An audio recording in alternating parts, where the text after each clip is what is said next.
오늘은 부활절 두 번째 주일입니다.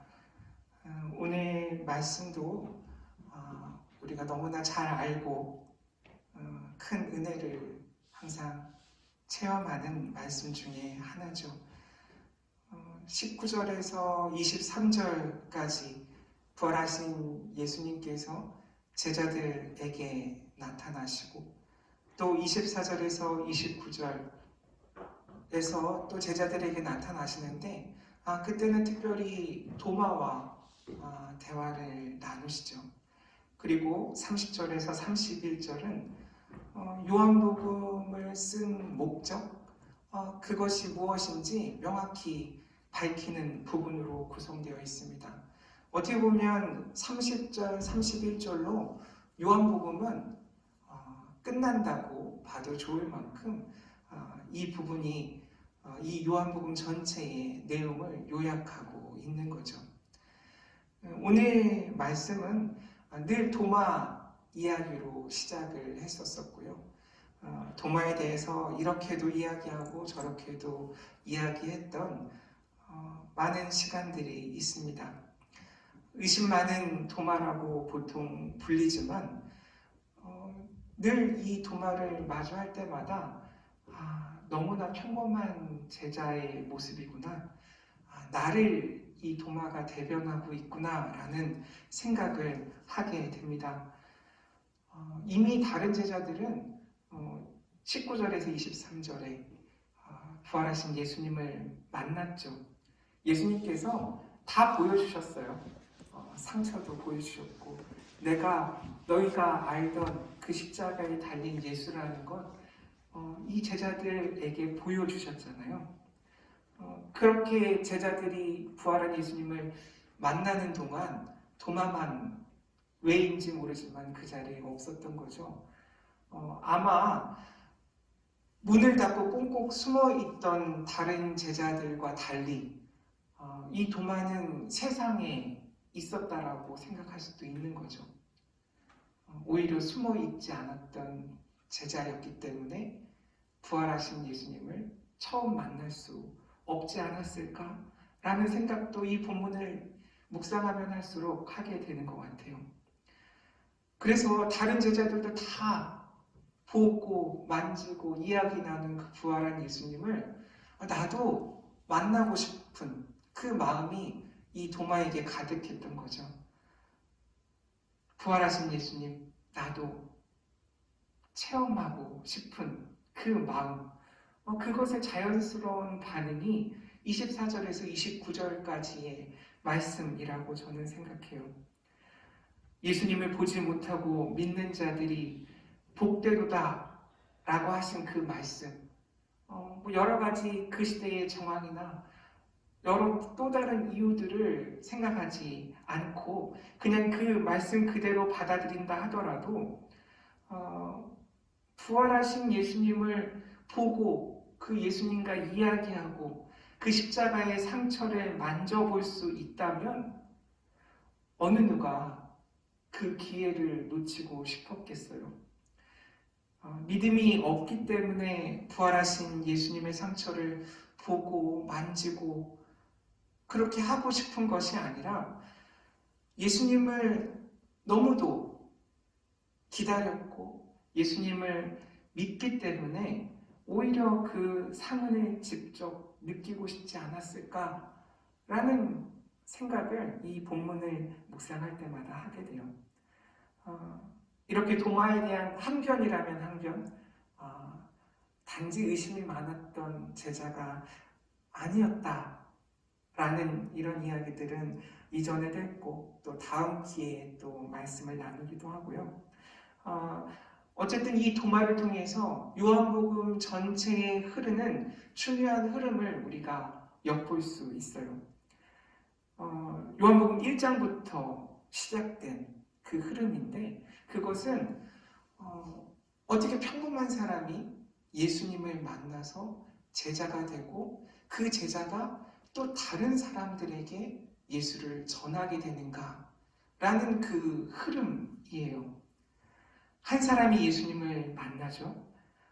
그런 다음 그들은 약간의 주저함을 표하는 다른 사람과 그 예수님과 만난 그 경험을 공유하게 되죠. 그런 다음에 뭔가 저분이 메시아인가? 저분이 내 삶의 주인이신가? 미심쩍어 하던 그 사람도 예수님을 직접 경험하게 되고 예수님에 대해 확신하게 되고 그 다음 사람에게 같은 방식으로 예수님에 대한 소식을 전하게 되죠. 안드레, 베드로, 또 빌립, 나다나엘, 혹은 사마리아 여인이 동네 사람들에게 예수를 전하는 그런 여러 가지 방식들. 가장 단순하지만 와서 보라는 형식으로 이 요한복음에서는 그 평범한 사람이 예수님을 만나 제자가 되고 복음을 다른 이들에게 전파하는 방식에 대해서 와서 보라는 그 한 문장으로 표현하고 있어요. 오늘 이 도마도 역시 그 와서 보라는 그 형식을 오늘 부활한 예수님을 통해서 잘 나타내고 있는 거죠. 부활한 예수님을 만나서 보고 예수님에 대해 새로운 고백을 하게 되는, 그래서 제자였지만 또 다른 단계의 제자로서의 삶을 시작하게 되는 그 과정을 여전히 보여주고 있다고 생각합니다. 오늘 말씀에 너무나 함께 나눌 이야기들이 많죠. 그 중에 이번 주 동안 묵상하다 보니까 오늘 말씀 제목으로 삼은 너희에게 평강이 있을지어다 라는 이 말씀이 제 안에서 떠나지 않았어요. 여러 번 반복되고 있잖아요. 제자들을 만날 때마다 예수님께서 하신 말씀이죠. 너희에게 평강이 있을지어다. 문을 걸어 잠그고 두려워하고 있는 제자들이 지금의 우리의 모습과 이렇게까지 닮아 있었던 적이 없었던 것 같아요. 정말 나 같구나. 정말 우리 같구나. 이유는 다르지만 그 모습 자체가 두려움에 떨고 있고 꽁꽁 문을 잠그고 있는 그 상황이 너무나 지금과 닮아있죠. 나와 닮아있죠.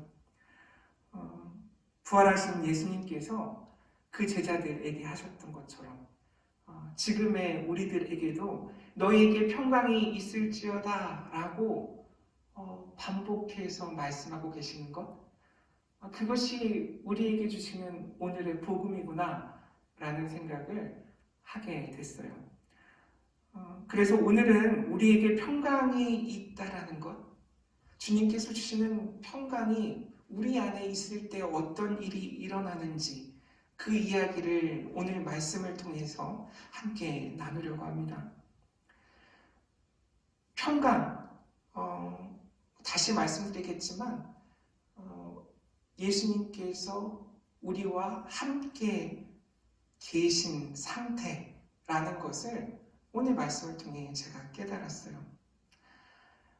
평강이 있다라는 것, 나에게 평강이 있고 당신에게 평강이 있고 우리에게 평강이 있다라는 그 의미가 무엇일까 생각해 봤을 때 첫 번째로는 나를 붙잡고 있던 것들, 내가 갇혀 있던 것들에서 자유로워지는 것, 그 상태가 평강이 있는 상태구나 라는 생각을 하게 됐어요. 21절에서 부활하신 예수님은 제자들을 보내시죠. 아버지께서 예수님을 보내신 것처럼 예수님께서 제자들을 보내시잖아요. 갇혀 있는 지금 문을 꽁꽁 걸어 잠그고 있는 그곳에서 나가라고 하시는 거예요. 떠나라고 하시는 거예요. 너희를 붙잡고 있는 것들, 네가 갇혀 있는 그곳에서 떠나라, 자유로워지라 명령하시는 그 상황. 그래서 나의 삶을 곰곰이 생각해 봤을 때 나는 어디에 얽매여 있는가? 나는 어디에 갇혀 살아가는가? 나를 붙잡고 있는 여러 가지 것들은 무엇인가? 그것에서 내가 떠나갈 때 이 주님께서 주시는 평강을 우리가 맛볼 수 있다는 것.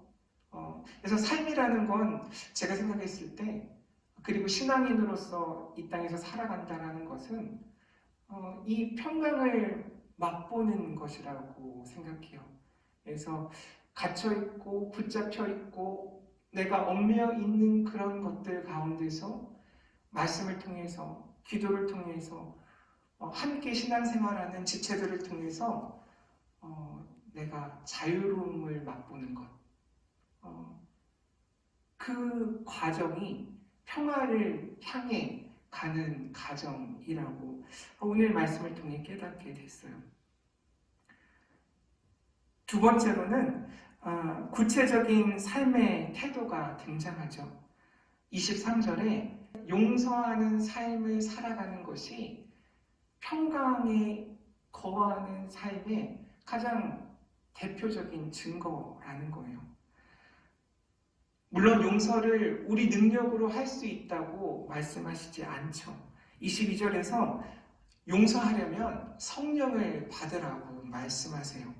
성령의 능력으로 우리가 경험할 수 있는 것이 바로 용서고, 용서하면 내 안에 평강이 있다라는 거예요. 사실 첫 번째 것과도 연관되어 있죠. 나를 붙잡고 있는 그 여러 가지 감정들, 사람들, 거기서 자유로워지는 구체적인 방법, 용서라는 거예요. 용서할 때 비로소 주님께서 주시는 평강, 그것을 내가 체험할 수 있다는 거예요. 14장 26절, 27절에 오늘 말씀과 거의 유사한 말씀이 등장해요. 26절, 27절이에요. 보혜사 곧 아버지께서 내 이름으로 보내실 성령, 그가 너에게 모든 것을 가르치고 내가 너에게 말한 모든 것을 생각나게 하리라. 평안을 너희에게 끼치노니 곧 나의 평안을 너희에게 주노라. 내가 너희에게 주는 것은 세상이 주는 것과 같지 아니하리라. 너희는 마음에 근심하지도 말고 두려워하지도 말라. 이렇게 되어 있잖아요. 부활하신 예수님이 제자들을 만났을 때 다시 하신 그 말씀이 바로 이 말씀이잖아요. 성령을 받으면 너희가 평안을 얻을 수 있어 라고 이야기하는 거예요. 재밌는 것은 여기 27절, 14장 27절 평안을 너희에게 끼치노니 나의 평안을 너희에게 주노라. 끼치다 에 쓰이는 동사가 아피엠이에요. 아피엠이 놓아주다, 떠나다, 떠나게 하다, 풀어주다, 자유롭게 하다 라는 동사를 쓰고 있거든요. 용서라는 단어, 그 단어도 에스테라는 단어를 쓰는데 같은 의미를 갖고 있어요. 그래서 평안을 끼치는 것, 그것과 용서하는 것, 그것의 연관성을 묘하게 같이 놓고 이야기하시는 거죠. 그래서 놓아주고 떠나게 하고 풀어주고 자유롭게 하는 그 일이 용서이면서 평안에 거하는 것, 평화에 내가 살아가는 것이라는 그런 것을 자연스럽게 우리가 깨달을 수 있게 예수님께서 말씀하고 계세요.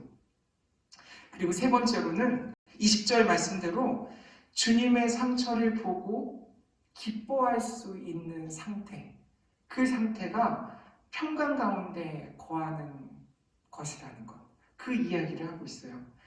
부활하신 예수님의 상처, 십자가에 달리셨던 그 상처를 마주대하고 있는 것, 그게 제자들에게 어떤 의미일까 생각해 보게 됐어요. 좋지 않았겠죠. 그 상처를 보고 예수님이구나 라고 해서 우리 예수님이 맞구나 해서 바로 기뻐하는 그런 문장이라고 생각하기에는, 조금만 더 생각을 해보면 그 예수님의 상처를 보고 그들이 기뻐하기까지의 그 사이, 어떤 여러 가지 복잡한 심정이 그들에게 밀려왔을까 생각해 보게 됐어요. 아마 예수님의 상처를 보고 기뻐하기까지 얼마만큼의 시간이 있었을지 우리가 알 수 없고, 기뻐할 수 있게 될 때까지 그 제자들의 표정은 어땠을까 상상해 볼 수 있죠. 아마 제가 제자라면 예수님의 그 상흔을 보면 먼저 울었을 것 같아요. 통곡했을 것 같아요. 예수님의 상처를 보면 예수님 혼자 십자가에 달리셨던 그날이 생생하게 떠올랐을 거고, 마지막 식사 자리가 떠올랐을 거고, 예수님을 버려두고 도망갔던 자신들이 떠올랐겠죠. 예수님을 모른다고 했던 그 순간들이 생생히 기억났을 거예요. 자신의 부족함, 부끄러운 모습들이 그 상처 때문에 다시 살아났겠죠. 그래서 그 주님의 몸의 상처가 단지 주님의 몸에 새겨져 있는 흔적으로 보여지는 것이 아니라 내 삶의 상처로 고스란히 느껴지지 않았을까라는 생각을 해요. 그래서 이 평강은 그 상처를 보았음에도 불구하고 주님이 함께 계셔서 기뻐할 수 있는 상태, 주님의 상처를 보고 기뻐할 수 있는가, 곧 나의 상처를 내가 마주보고 기뻐할 수 있는가 라는 물음을 이 짧은 말씀을 통해서 저는 생각해 볼 수 있었어요. 더 나아가 그 평강 가운데 사는 것, 그것이 상처를 마주하는 것에서 시작해서 결국에는 주님과의 관계를 새롭게 고백하는 데까지 나아간다는 거예요. 28절 도마의 신앙 고백이 바로 그 증거죠. 나의 주님이시요 나의 하나님이시나이다. 이 고백이 그냥 나오는 것이 아니라 나의 삶의 고통스러운 상처, 그 상처가 남은 흔적을 통해서 생성된 신앙 고백이라는 거예요. 부활하신 예수님의 상처를 보고 그 못자국에 내 손가락을 넣어보고 그 옆구리에 내 손을 넣어보는 것, 그것은 결국 나에게도 동일하게 적용되는 삶의 모습이죠. 내가 나의 상처를 볼 수 있는가? 내가 내 삶의 못자국에 손을 넣어볼 수 있는가? 내 옆구리에 찔린 그 아픈 상처에 내가 내 손을 넣어볼 수 있는가? 그것이 바로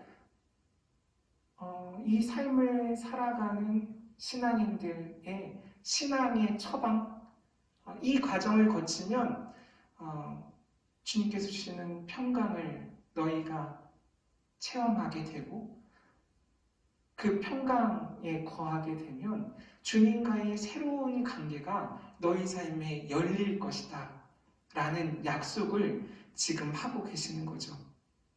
그래서 주님의 십자가 상처와 나의 삶의 고통스러운 상처를 피하지 않고 내가 볼 수 있는가? 그것이 바로 부활신앙이구나 라는 생각을 했어요. 이 부활신앙을 통해서 내가 주님을 새롭게 고백하는 새로운 제자로서의 삶을 살아갈 수 있겠구나 라는 깨달음이 이어서 오더라고요. 마지막으로 오늘 말씀을 통해 이 평화라는 것이 어떻게 우리 삶에 가능한지 그 근본적인 물음에 대한 답을 찾을 수 있었습니다. 맨 처음에 말씀드렸듯이 평화는 예수님께서 우리 가운데 계실 때 비로소 가능하다라는 거죠. 19절 말씀대로 예수께서 오사 가운데 서서 이르시는 말씀, 그것이 바로 평강이에요. 복음을 듣는 것으로도 두려움이 극복되지 않았잖아요. 두려움으로부터 도망쳐서 가장 익숙하고 은밀한 곳에 숨어있는 제자들, 우리는 자주 목격하잖아요. 그곳까지 부활하신 예수님께서 찾아오셔서 전하시는 그 복음이 바로 평화라는 거예요. 그래서 이 예수님이 함께 계시는 상태, 우리가 늘 고백하듯이 그것이 바로 임마누엘 신앙이잖아요. 그 임마누엘 신앙으로부터 우리가 평화를 고백하게 되고 그 평화를 고백하는 순간 부활 신앙이 우리에게 선물로 찾아온다라는 거죠. 그때 새로운 예수님과의 관계가 시작된다라는 그 이야기를 오늘 말씀은 하고 있어요. 여러 상황에 갇혔을 때, 무엇인가에 붙잡혀 있다는 것을 깨닫기 시작했을 때 예수님의 부활 사건은 우리에게 비로소 의미가 있는 거죠. 한 가지 기쁜 소식이 우리 오늘 본문에 등장하는데 그것은 우리가 붙잡혀 있는 것, 단지 어떤 상황이나 다른 이유에만 우리가 구속되어 있지 않다라는 거예요. 동일하게 우리가 붙잡혀 있는 그 상황이 오늘 본문에 등장하는데 그것은 예수님께도 우리는 붙잡혀 있는 사람들이라는 소식이에요. 세상을 피해, 사람들을 피해 문을 걸어 잠그고 숨어 있지만 예수님으로부터는 도망가거나 숨을 수 없었다라는 사실. 그게 오늘 본문의 귀한 복음 중에 하나죠. 그래서 이 처음 예수님을 만난 제자들, 부활하신 예수님을 만난 제자들이 도마가 예수님을 만날 때도 여전히 문을 걸어 잠그고 그곳에 있었다라는 점이 다른 느낌을 불러일으켰어요. 세상으로 나가지 않았던 거죠. 부활한 예수님을 만났던 제자들이 그 한 번의 경험으로 세상으로 나가지 못하고 여전히 갇힌 문 안쪽에 있었다라는 거죠. 그때 다시 부활하신 예수님이 그들을 찾아오시죠. 24절 이후의 말씀이 도마와 예수님의 만난 사건에 대해 자세하게 이야기하고 있기 때문에 나머지 제자들에 대해 우리가 크게 관심을 갖지 못할 때가 있어요. 근데 사실은 말씀을 묵상하면서 보니까 이 제자들, 도마 외의 제자들이 예수님을 두 번째 만난 사건이 이 도마와 예수님이 이야기하는 그 장면이더라고요. 부활하신 예수님께서 도마를 만나러 오셨다고 생각할 수도 있지만 21절에 아버지께서 나를 보내신 것 같이 나도 너희를 보내노라 라고 말씀하신 그 예수님의 말씀에 아직 순종하지 못하고 아직 세상으로 나가지 못한 제자들을 다시 만나러 오신 부활하신 예수님, 그 부분을 우리가 놓치고 있지 않은가라는 생각을 하게 됐어요. 그래서 예수님으로부터 도망갈 곳이 없다라는 거예요.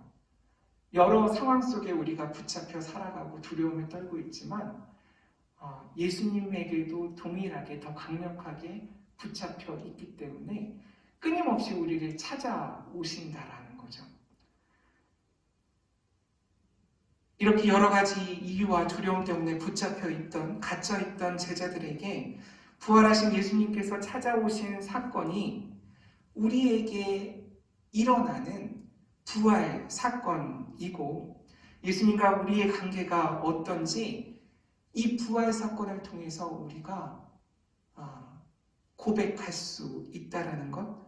그래서 그 고백은 여전히 예수님은 우리와 함께 하시는구나 라는 그 고백이고, 예수님께서 나의 주님이시구나 라는 그 고백이라는 거예요.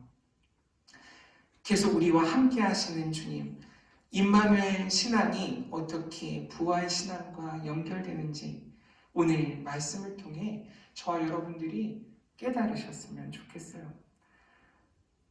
그래서 오늘 말씀은 우리 삶에 이렇게 묻고 있어요. 내 안에 주님께서 주시는 평강이 있는지.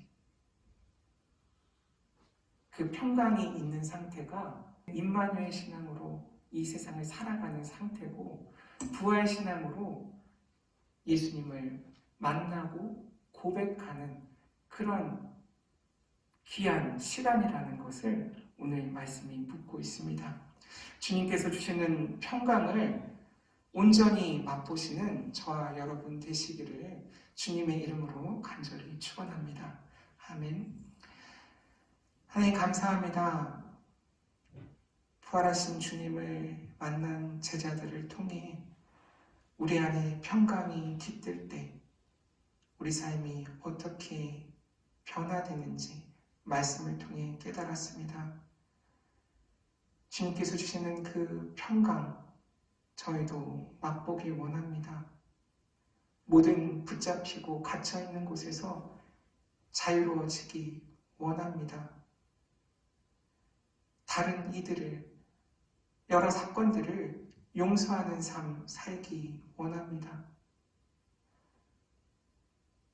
무엇보다 늘 주님이 나와 우리와 함께 하신다라는 그 신앙을 지키며 살아가기 원합니다. 그래서 삶 속에서 주님을 늘 새롭게 고백하기 원합니다. 그런 주님의 제자들 되게 하여 주시옵소서. 예수님의 이름으로 기도드립니다. 아멘.